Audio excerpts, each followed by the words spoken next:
Is the world slowly and perhaps painfully coming to terms with the fact that we may just have to live with a nuclear North Korea?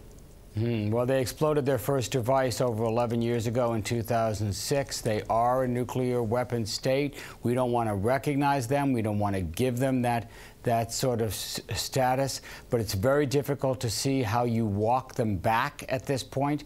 What we hope to be able to do is negotiate a freeze them in place. That is, we think that North Korea wants to do maybe a half dozen more tests, maybe less, in order to make sure their missiles are reliable, to convince themselves that they have a nuclear deterrent that they think that can safeguard their regime. At that point, they might be willing to freeze the program. That's not ideal. You don't like that. But it's a lot better than letting them go ahead and build 100 weapons with dozens of long-range missiles. Joe, you said we hope.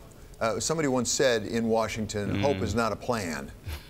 So is there any reason to believe that, in fact, Kim Jong-un, the leader of North Korea, actually is inclined to come to the bargaining table at any point for any reason?